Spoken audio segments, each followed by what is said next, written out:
Hey everybody, welcome to Obscurities and Miniatures, and it's time for our weekly painting progress. And you know what? It's President's Day, which means I'm going to do absolutely nothing today. Hoo-ha! I love that. But no, I'm probably going to try to get a little bit of painting done. Anyway, Mr. Percival Sparkletrout has graced us with some quite nicely painted Void Legionnaires that are part of the Tempest Legions from none other than the Maker's Cult. Really sharp looking. Nice job on these guys. This is not the actual original head that was included with this kit. This is an STL kit. And I mean kit because it actually, honestly, truly is, good old fashioned. You got to put all the arms and everything on together type 3D printed model. This is not just a single piece. Maker's Cult don't do that. This is actually the head from one of their Black Knight chapter guys. It's like the aggressor dudes. Paladins, maybe they were called? I don't even remember, but it's a different set. But considering between the two of us, we've been Maker's Cult patrons for some time. We have all sorts of files to play around with. So we have that one with, I don't know what kind of guns these are. You 40k or Heresy era or Thunder Warrior era guys might have a better idea than me. I like the lightning bolts. I think the black is a nice touch. I'm going to guess that's a wash around them. So, I mean, it's basically like a pre-Heresy era boarding team. So that's what he got done. Me, I got a few things finished. Not anywhere to the quality or care that my brother puts into things. All right, another Victrix Viking, except this guy looks very Scandinavian or Russian with the way his chainmail goes over his head. And I was trying to draw a fist on that shield, and it came out awful. Absolutely awful. But you know what? When he's off in a crowd, it'll look fine. I gotta say, I really, really do enjoy those Victrix kits. The Viking set and the Dacians, I think, are probably my favorite of the bunch. You get a lot of bang for your buck, a lot of different options. Everything's cross-compatible. To me, that's what a good plastic model kit is all about. Let's see, other plastic model kits that we worked on. A Stalker from the Nords for Conquest. Tried to do some fur on that loincloth thing he's got going on, and it just didn't work out the way I wanted it to. Probably need to fix up the skin tones there. I'm still not sure what's up with this guy or what he's supposed to be doing. It's a weird pose with a weird bow, and if there's any unit in the Nords toolbox that needs some remodeling, it's these guys. I didn't like them to begin with. Painting them up, didn't like them then. I think the bow chosen are just a way better, way cooler looking kit. But these guys are still not available yet in plastic. Supposedly they are coming. And I'm totally going to paint them all like Monster Hunter Narga Kuraga style armor kits. But that's a different story. So we tried one. I'm probably going to go back, fix up his skin tones. I didn't do a good job. But that's usually the case of me just going wild with the Agrex Earthshade. I am absolutely guilty of that. 100%. All right. Another model we got. This is a Zenith Otokodate. Otokodate? Yeah, I think it's Otokodate. From their Kensei line. Again, that Agrex Earthshade is doing no wonders for their skin. Gonna have to go back and fix that all up. Wasn't home all day. Didn't see this until I just got home. Everything else looks all right. These are metal figures. And unfortunately, I don't think this guy is actually available on their website. He was one of those models that was like a Kickstarter exclusive type deal, I think. And he always seems to show up in the pledge managers of various campaigns. But I can't recall seeing him on his own in the store. But I could be wrong. I could be wrong. And I'm noticing a pattern, if you guys haven't noticed, when it comes to me and my samurai.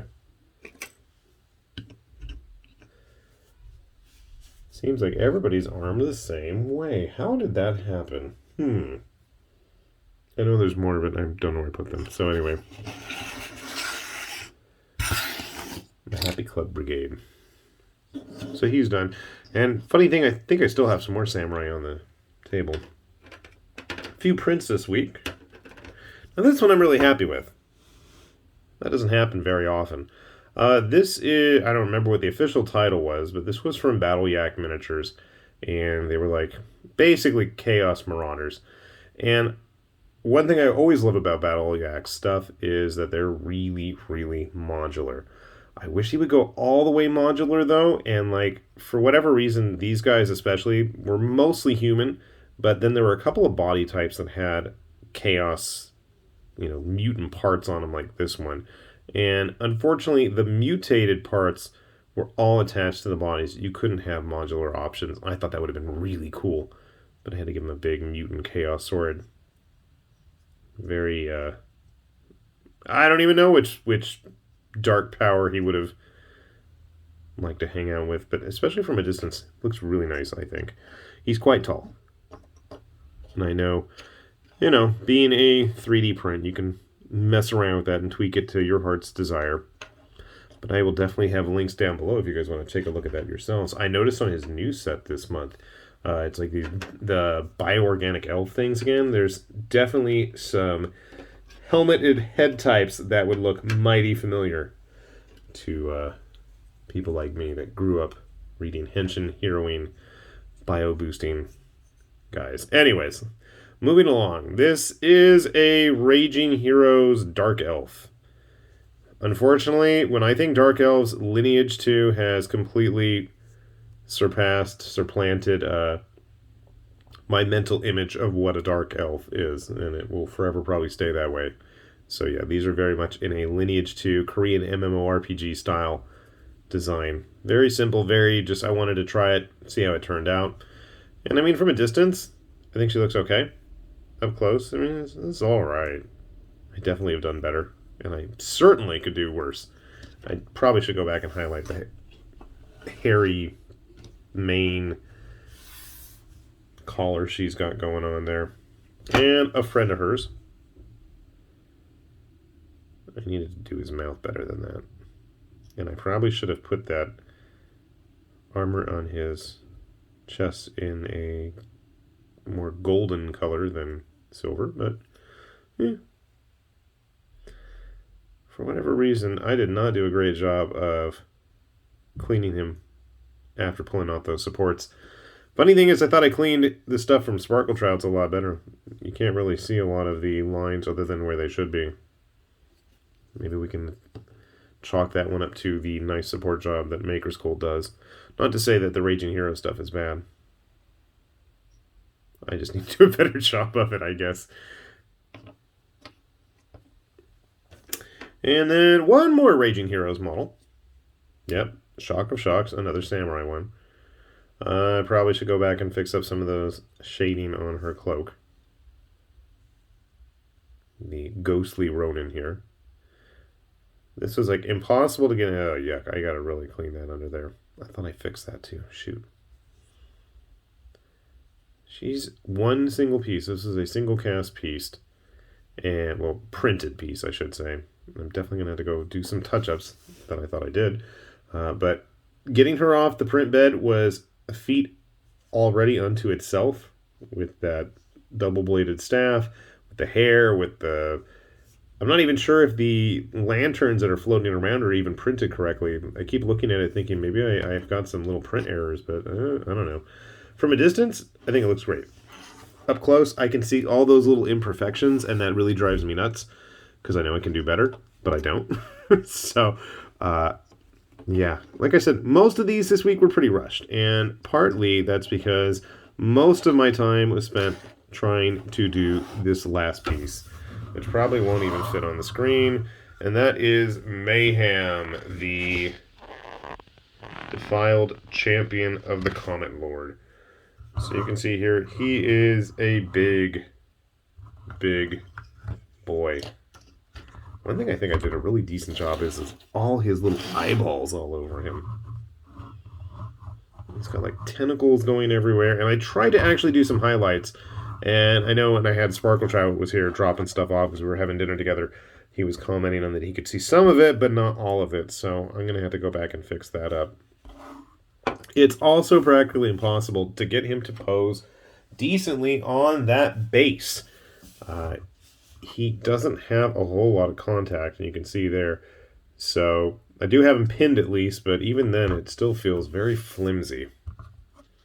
I did get both sides of the sword, so you can see here some of the eyeballs hanging around on him. Definitely a cool model. Then again, I mean, as I get my finger in the way, I've been a big fan of Comet Lord stuff for some time now, and it definitely has that very Dark Souls, gothic, grim horror element going for a lot of his stuff. And I was going to pull another big one. I've painted most of the big stuff I've done of his.